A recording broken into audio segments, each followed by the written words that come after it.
के सदर आसिफ अली जरदारी ने सुप्रीम कोर्ट ऑफ पाकिस्तान के जज जस्टिस मंसूर अली शाह और जस्टिस अतहर मिनुल्लाह के इस्तीफे मंजूर कर लिए हैं। वाज़ेह रहे कि दोनों जजेस ने अपने तहफ़्फ़ुज़ात का इजहार किया था और गुज़श्ता रोज़ उन्होंने अपने इस्तीफे सदर मुमलिकत आसिफ अली जरदारी को भिजवा दिए थे। इस पर बात करेंगे डॉन न्यूज़ के नुमाइंदे उमर मेहताब बरनी हमारे साथ मौजूद हैं। उमर, इस खबर की तफसीलात से भी उनसे जानेंगे तफसीलात।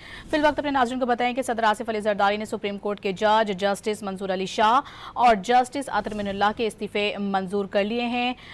उमर मेहताब बरनी से राबता बहाल हुआ है, उनसे तफसीलात जानते हैं। जी उमर, बताइएगा। जी बिल्कुल, सदर मुमलिकत आसिफ अली जरदारी ने सुप्रीम कोर्ट के जस्टिस मंसूर अली शाह और जस्टिस अतहर मिनुल्लाह के इस्तीफे मंजूर कर लिए हैं। सुप्रीम कोर्ट के जस्टिस मंसूर अली शाह और जस्टिस अतहर मिनुल्लाह ने गुज़श्ता रोज अपने इस्तीफे सदर मुमलिकत को अरसाल किए थे। जस्टिस मंसूर अली शाह ने अपने 13 सफ़ात पर मुश्तमिल इस्तीफे में मौक़िफ़ इख्तियार किया था कि मैंने इदारे की इज्जत, ईमानदारी और दयानतदारी के साथ खिदमत की। 27वीं आईनी तरमीम आईने पाकिस्तान पर संगीन हमला है और इस तरमीम ने सुप्रीम कोर्ट ऑफ पाकिस्तान को टुकड़े टुकड़े कर दिया है। जस्टिस मंसूर अली शाह ने लिखा था कि 27वीं तरमीम ने अदलिया को हुकूमत के मातहत बना दिया है और हमारी आईनी जमहूरियत की रूह पर कारी ज़र्ब लगाई है। जिस अदालत से आईनी किरदार ही ले लिया गया उसमें रहकर हलफ की पासदारी मुमकिन नहीं। जस्टिस मंसूर अली शाह ने मजीद लिखा कि आईनी निज़ाम की ऐसी बिगाड़ नाकाबिले बर्दाश्त है और वक्त के साथ इसे पलटा जाएगा।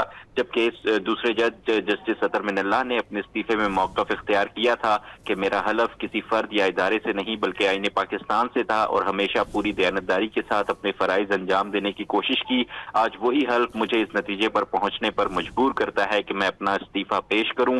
खुद को ये यकीन दिलाने की कितनी ही कोशिश करूं, हकीकत यही है कि आइन की रूह पर हमला हो चुका है। उमर, आपने इस्तीफों की डिटेल्स हमसे शेयर की हैं। जस्टिस सलाहुद्दीन पंवर ने भी अपने तहफ़्फ़ुज़ात का इजहार किया था, उस हवाले से भी आप हमें बताइएगा।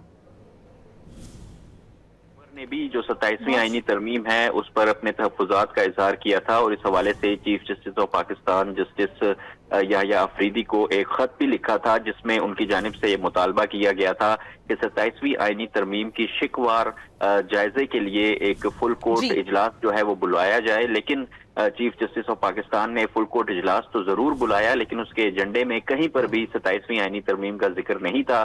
फुल कोर्ट इजलास। बहुत शुक्रिया उमर मेहताब बरनी, आपने अपडेट किया।